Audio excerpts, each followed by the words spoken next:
Alright, so guys, the enemy Yamato has not opened fire yet. We are going to get a very nice strike onto a couple unsuspecting Yamatos here today, and they are just firing out now. We do have our two 2,000-pound payloads awaiting to bring some pure destruction to the enemy today.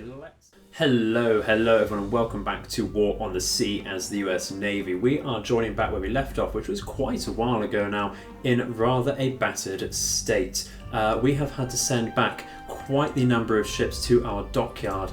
We're looking at Tennessee's, Illinois, 2 Iowa battleships, South Dakota, New Mexico over here, New Orleans has gone back as well. This is not all from the previous episode, but it's just quite the number of ships to be in our dockyard at any one time. So looking at the ships to come out within the next few days, we do actually have an Illinois within 3 days. We have 2 destroyers over here, a Fletcher and a Sims coming out soon, and a New Mexico coming out in 2 days as well. We are going to get reimbursed for all of their command points when they do come out of the dockyard, so that we'll be free to spend them on reinvesting into these exact ships, or even something else if we do so choose. What is interesting is we are on day 60, and on day 63 we should be resupplied totally. So actually, if we take a look at the rules here, we're going to get resupplied 108 command points just from that. So we might actually want to just wait around and be a bit passive until those 3 days do turn around and reform one major group, because we did see recently that there is a double Yamato, I believe double Fuso, and a Congo group lurking about. That was towards Milne Bay. We did try hitting that, of course, unsuccessfully previously, but of course with that lurking about, it could even move down towards the Guadalcanal area. We are retreating currently with our large supply group going all the way back to Australia to take use of the massive amount of supplies still there, and that will get resupplied on the end of the week as well. We are pushing forwards with a more minor supply group going towards Guadalcanal with some fuel and some engineering, so that we can instantly upgrade the airfield there to get some radar and air coverage in the center of the map here, which is excellent. And then of course start moving towards the main goal of turning that into a level 5 airfield there. We do have some supplies to keep our troops topped up as well. We can just plot that straight away. That's roughly 30 hours to get there. Absolutely fine there. We do have Task Force Thunder very close by to make sure the lanes are cleared for that landing. While we're thinking about it, we're also going to just top up our supplies over here if we are in range. We certainly are, just with some engineering here. We do have some fuel on the Patapsco. Going to take some supplies on the more minor destroyer escorts. Come round and we can put those on top of Milne Bay over here. That'll take 41 hours or so to get over there, which is absolutely fine. So the aim of today is to actually wait around and get our supplies once again onto Guadalcanal and try and reform one of our major task forces. We can see that there is in fact a submarine about. We might want to have a look at that with some depth charges, perhaps from the Sunderlands, or we do have more mariners and they can actually drop some depth charges. So we'll give that a go, trying to hit that as quickly as possible, I think. We might want to send out a couple destroyers actually to help spot that. So we'll split these for now. While they're damaged, that should be fine. They can just spot those and keep contact for the mariners to drop their depth charges on to make our closer hunting groups safer around Renault Island. So let's start off with that if we can, shall we? Well, unfortunately our destroyers are not going to make it in time to actually get to these submarines. It is 2 submarines. We see, what do we have? Both Type A or Bs over here. Very difficult to tell from this particular model. Certainly not Type Cs though. We're going to have to increase our speed though to get over to this and prepare our bomb doors, of course, to open those up.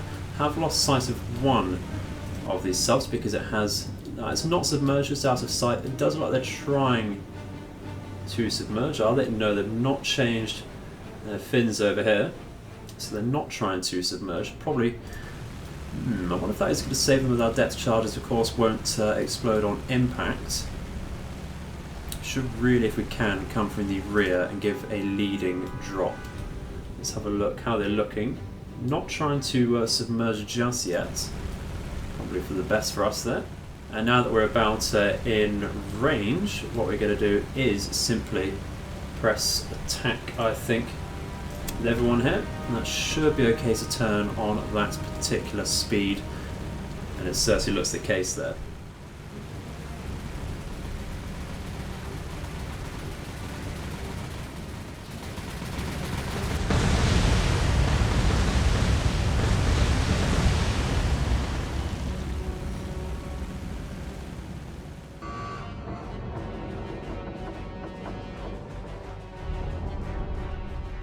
Well, no kill like overkill, of course. That is an excellent start to the day. We have made ourselves a little bit safer. Of course, the reason our destroyers couldn't make it is because too much distance between them and the submarines originally, and the submarines were escaping. I thought it'd be best to make contact with those while we do have those in sight. So that is a shame that they are retreating, going towards our Thunder group there.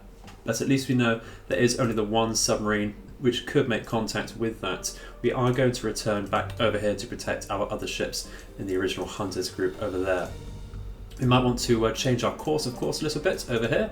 We'll just protect on the way back and wait for our suppliers to come in there. So otherwise, just to wait again for our suppliers to come in and the days to pass. So, as a brief update on the next day, we are nearly at 1 p.m. On the 5th of October, of course. We are roughly 8 hours away from Guadalcanal with our supplies group, and that is pretty much perfectly timed there so that we can get in under the cover of night and escape without being tailed by any aircraft. We have been scouted very heavily though by enemy catapult aircraft from a Nagato group towards this section of the map, and whatever the enemy has lurking towards these islands over here. We haven't successfully scouted that ourselves, but we are glad to push forwards with Task Force Thunder to screen our ships, of course. Let's let's try and correct our mistakes here a tad and try and send out some more scouting so that we do try and make contact with the enemy over here before it's too late, of course, so we do know what we're dealing with. Send that out a little further here. We do have a second scout moving in this area and circling back around, so we do have very concentrated scouting in this area. Let's carry on and see what we do have. Well, at 16:04 hours, one of our Kingfishers had spotted a very minor task force right on top of Guadalcanal, and it is indeed a very minor task force, the smallest we've seen in quite a while, so we're going to count our blessings. We do have a Mogami leading the task force, however, it is only escorted by 2 Oidos by the looks of things, which is excellent, and a small handful of destroyers. This would appear to be a Fubuki. We have destroyed all of the enemy Akatsuki's, which is excellent. We have a Hatsuharu over here, and what is this? Could be a Yugamo Kagero or Akatsuki, which is absolutely fun. Akatsuki, getting that mixed up. Asashio is indeed the name there. Just didn't need a reminder at all there. Let's go and leave that then. Mark that up, of course, although it is very, very close to us. We can see just about here. But we'll mark this up anyway to remind ourselves that's there. We'll try and push in a little harder then with Task Force Thunder. We know it's safe to do so. That's a fight we certainly can take with our Colorado. It does have some minor damage to it with losing a director and a funnel. And of course we do have this double Savannah and an Australia over here, as well as the Astoria, which is excellent. So we can certainly take that fight on if need be. And at 16:38 hours, we have made full contact with that sighted task force ahead of Guadalcanal. We're just sending out the last of our orders over here, just trying to get a formation going over here, like so, with the Warrington leading the Savannah ahead there to turn out and get a good broadside onto the enemy. We are starting at their rough flank over here, which is excellent. We shouldn't be firing out our main shells over to the scouting aircraft here, which is excellent. We do have a visibility of 32%, so we are firing out some star shells, I believe, with our secondaries from the Savannah and another destroyer out for the centre of their formation, so that's absolutely fine there. Let's check our solutions. Currently at 99 with the Savannah, which is brilliant. Colorado at 99 as well. Let's take our spotting fire then and just fire to hit the enemy there, which is excellent stuff already. That's our American radar coming in very, very handily there. We do, of course, have the missing funnel, so we're at 70% total speed capacity with our Colorado, so even slower than the 21 knot max speed that we usually have there. Very, very nasty indeed, we will notice that. We do have the Colorado as well as our Astoria focusing the Mogami. We have 2 Savannahs, of course, or Brooklyn class light cruisers focusing this Oido, and our Australia is going to be firing at the number 3 Oido over here. Just spread out our fire a little bit, try and reduce that horrible fast loading gun capacity on these light cruisers there, although they are turning away from us, which really will hurt their own capacity there, as of course all of their guns are forward facing here. They're like light tonnates, which is very good for us. So we're going to try and move away where possible. The majority of our task force is taking a port side turn. I'm just going to double check that. Oh, we have some fires on the Warrington, do we? Very, very nasty indeed. Let's take our damage control parties onto the floods, like so. We might want to get out some smoke and make that turn away if possible very soon. Looks like we do have some good hits onto the Mogami though. You can see the damage saturation amidships and the smoke rising out there is always good to see there. The coverage of our star shells is very good as well, so that's excellent. You can see the very, very narrow misses there. In fact, just clipping the bow there, looked like some heavy cruiser caliber shells hitting that, which is brilliant to see. Let's take a very quick damage report. It's heavy to moderate already, which is excellent, and some minor damage onto the Oidos is always good to see already at this stage of the battle. If that's the case then, we are just going to change our orders up a tad. We did have this Gridley moving a little away there, a little ecstatically, just because it is losing a main caliber gun on the front there from previous damage, and I did think that might have been the ship that's the enemy focused, largely because of that. Going to be moving at different speeds though. Let's make the Gridley just turn out a little harder there. Colorado can stay, actually I think just turn that in a little bit, looking at the enemy's position there, just get that harder broadside going. The story needs to be doing the same as well, because we're really limiting our firepower there. Just turn that round so we are a little bit better with our positioning there. Is this the... It is the Warrington there. How are we looking? Not taking any further hits just yet, but we can see the enemy is getting closer, so going to increase our speed there because we're not quite at max, and we're going to actually break this formation here so that the Savannah can act independently. We're going to just turn away, unfortunately, with the Warrington. We have to slow down a tad with the Australia there, unfortunately, because of that, and the Savannah can carry on as it is. Let's just check our positioning there. Yeah, it can carry on and turn in a little bit there. That'll be absolutely fine.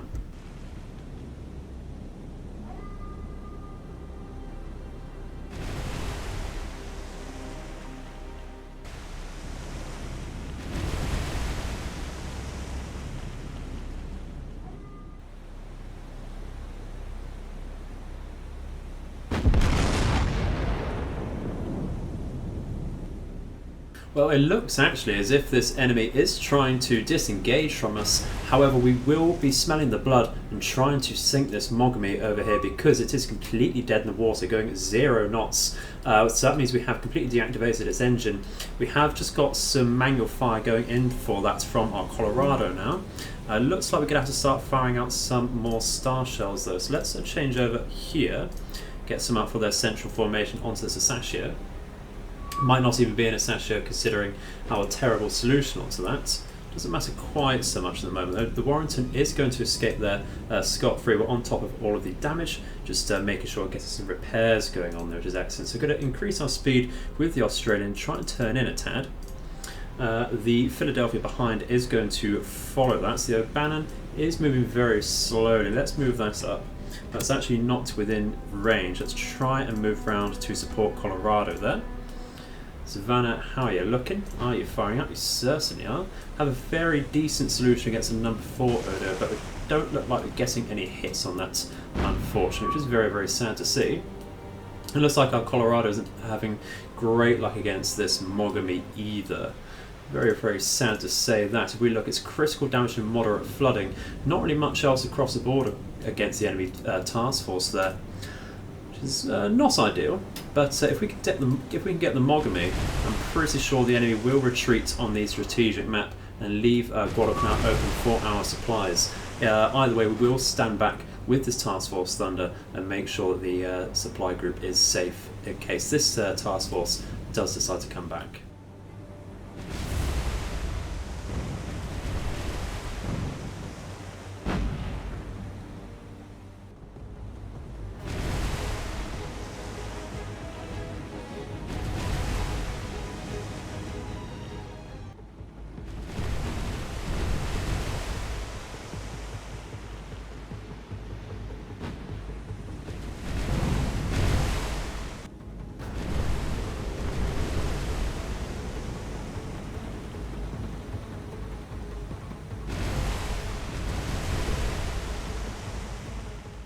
Well, the enemy did decide to completely disengage in that particular battle, which is rather unlucky because we're very close to sinking the number 3 Oyodo in hindsight there. It's very sad to let that get away, but not to worry. Strategically, we're in a better position there, and I'm very happy to take that at this stage of the game with the position we are in general. So lovely 5 command points there. Another Mogami and Oyodo sunk. We'll happily take that. And what we're going to do is we're going to tally up how many Mogamis we have sunk. So that will not be the only one by far. So we've got 1, 2, 3, 4, 5. 5 Mogamis sunk. Excellent. Out of the possible 23 that this expanded arsenal mod brings. With Oyodos, we have sunk a hefty amount ourselves there. 7, 8 Oyodos down, which is excellent. So that would be rather a nice boon to us in the future. We're going to hang around in this particular area with Task Force Thunder and let our supplies come in. They have 1.8 hours to get there indeed, which is brilliant for us. We're a couple of days away from being resupplied, so we shall be back very, very soon with more reinforcements onto Guadalcanal. And that time should be now. So let's unload all cargo. We certainly can. Excellent. Guadalcanal, very well supplied. Then we do have the engineering and fuel to get that, maybe even 2 airfields up once we do capture that entirely. We're looking very, very good now. Best we've looked all game, and that is excellent to be able to say that now. Day 61, standard war on the sea. You could have had the US campaign done by now, so it's great to see that extra challenger setting us back there. So let's go with our supplies and retreat back as quickly as possible to the New Hebrides. So that will take 39.6 hours. We're also going to remove that and take the Task Force Thunder and just retreat with our supplies there. We do have a Nagato group lurking about in this area, so we want to try and at least hit that and protect our supplies where possible. Whether we really engage that fully, we'll see. We shall see. But screening and protection is the aim of the game today. Well guys, we have an amazing opportunity here today.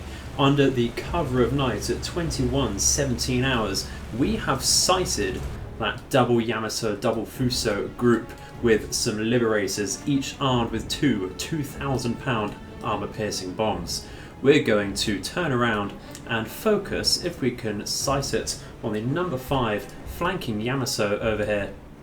And we are already starting on the flank of the position there, which is excellent to see. We're going to just reduce our altitude a little bit with both groups, like so. And come around like that, reduce it a little bit more with this particular group, and we can change our formations perhaps to line ahead when we get closer. That is an amazing opportunity. We knew to look for this particular group because the radar on Milne Bay did pick this group up, just hanging around south of Milne Bay, completely idle, in fact, for a good amount of time. So I thought, if it's going to stay there, why not send out some attack aircraft to have a cheeky poke and try and soften this really horribly threatening fleet out for us, which would be excellent. Not saying we will be guaranteed to sink Yamato today, but if we do soften that up for a future strike, we'll be very happy with that. They do have some very nasty and respectable AA when you do get close to them. So the total visibility is 33% with some scattered weather.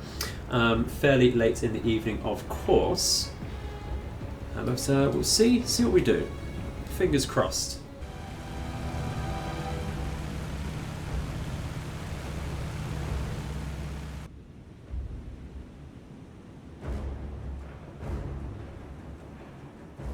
Alrighty guys, the enemy Yamato has not opened fire yet. We are going to get a very nice strike onto a couple unsuspecting Yamatos here today, and they are just firing out now.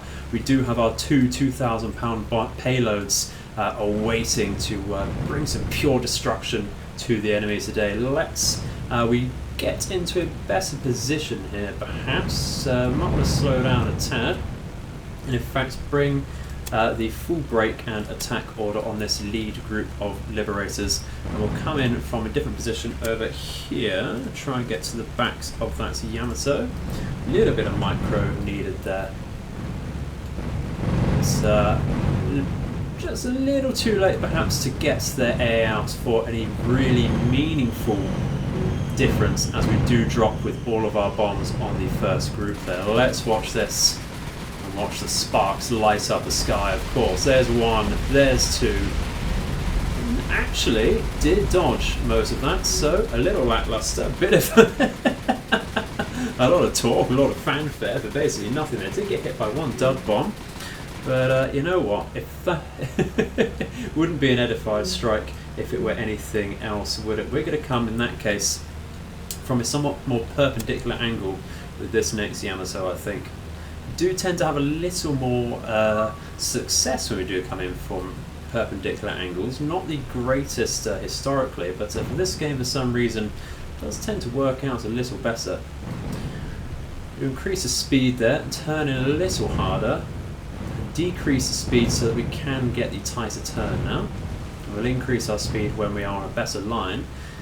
We might want to brake soon though, so we do close our formation. Yeah, I think that time we now increase the speed a tad, let that work, brake and attack from here, so that we do get that off more successfully and don't fluff that entirely. As is, of course, the greatest threat with any of these bombing runs. We can see we're tightening up our formation there, coming actually not from a perpendicular angle because the Yamato is manoeuvring, but some good bomb drops there. Are they good enough? Could you hear the thud of the dud bomb in that hit? So in total, only hit by 5 bombs was this Yamato, and that is certainly not enough. Rather unfortunate there. It does put me down a little bit. Looks like we have destroyed a secondary mount here, one of the 155s. So that's rather unlucky for the Yamato. It does reduce its AA capability there. Something to think about in the future. Let's take an action report. Moderate to no flooding. Rather unlucky. The number 9 destroyer has taken some damage. Do we have a collision somewhere? No, we have a Liberator crashing into it by the looks of things, which is rather interesting. But unfortunately, no dice. Ghoul to just stay in that position and wait for us. We have managed to upgrade Milne Bay to a level 2 airfield. Unfortunately, I don't think there's anything that can really approach that. We do have both fighters, but they can carry torpedoes. It is possible that we could hit something there. It is possible. But I think really heavy bomb payloads are the way to go. Do we have to wait quite a while? We have to wait quite a while, unfortunately, for the Liberators. But what about some 2,000-pound bombs from some Mitchells? If we assume the enemy is going to stay in that position, we do have the endurance to make that. So I think we launch out 12 Mitchells over here. And we do have access, I believe, to Mitchells from Port Moresby. If it is only 3, that is still a help. What is the distance there?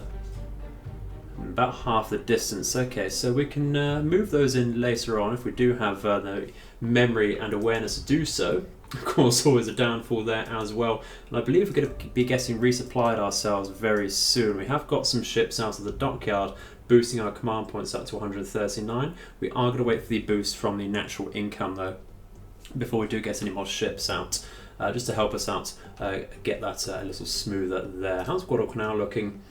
Still going down on the troop count, of course, but it looks like we are holding our own and pushing that. Well, guys, we've been resupplied, and we have what I would like to call a monster of a task force out now. As you can see, we're headed by a new Kearsarge, brand spanking new ship. That is backed up by an Illinois straight out of the dockyard, nice and pristine and fresh there. It's had its rest and back out to kick some Yamatos in the bottom.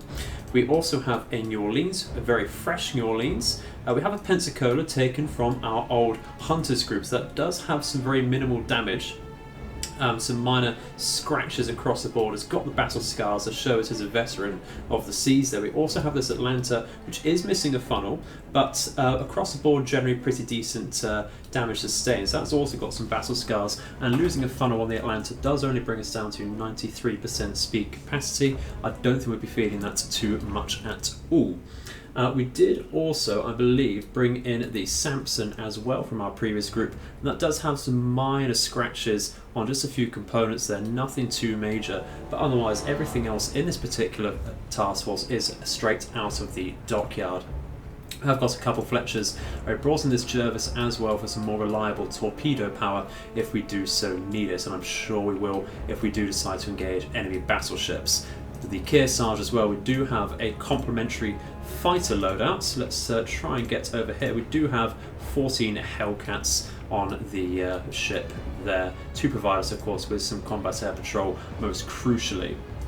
So that is now, of course, going to go straight over towards Guadalcanal in that area to screen our new supplies, which are bringing a good complement of troops, about 4,200-ish roughly there, which is excellent. And we do have some supplies and fuel across the board there to back that up, because the progress on Guadalcanal isn't necessarily improving too dramatically. We're in fact, of course, losing more troops than I'd hoped there.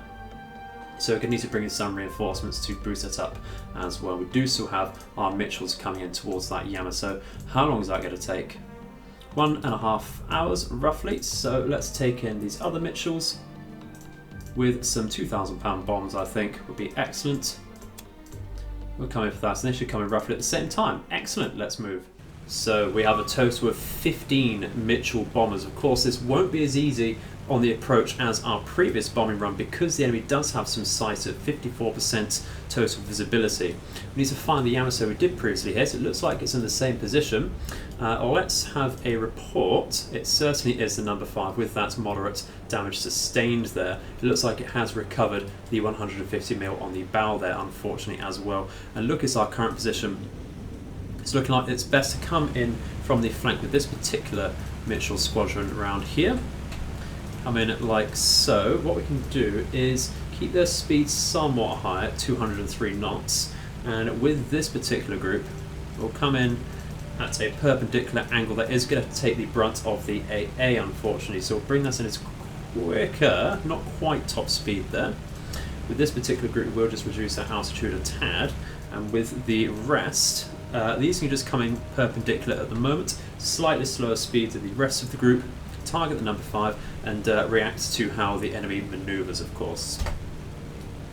So once again, not expecting huge results here going from the previous attack.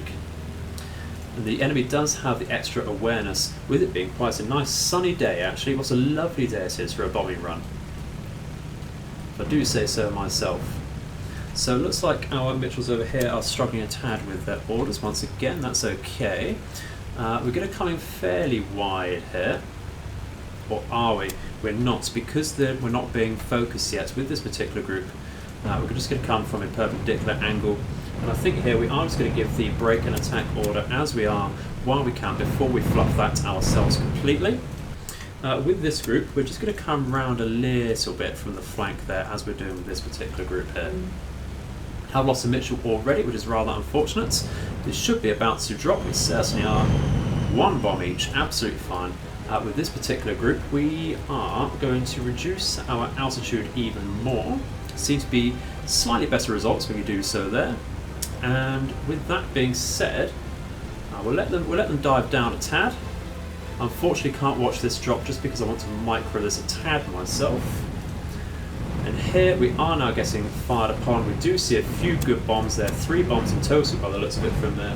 Attacking now with this group was indeed 3 bombs. Very nice indeed. Let's see, this particular group, just double checking, we will keep an altitude here and we will tell them to break an attack from here just because I want to keep that nice and smooth there. In fact, what we'll do is just increase their speed to roughly 200 knots each. As to that individually now they are broken there, which is absolutely fine. So they come in at a decent time after this particular group.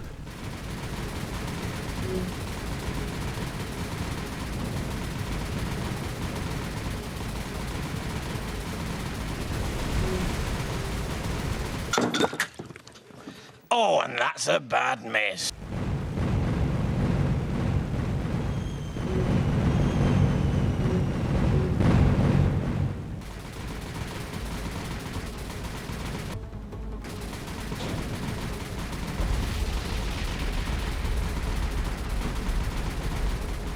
Well, of course, again, not the results we'd ideally look for, but we have seasoned that Yamato with a little bit of a pepper in there.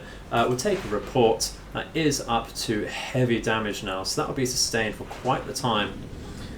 So yeah, we'll have to retreat out of that, unfortunately. I think, guys, we will have to call that a day there with only 4 surviving Mitchells from Cookdom, which is a shame. We do actually see a possible carrier out here.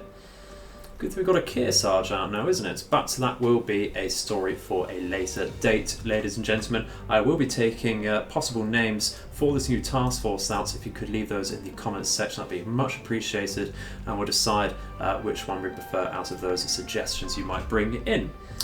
So, thank you very much for watching, and I shall see you in the future. May all of your nights and days be auspicious. Goodbye.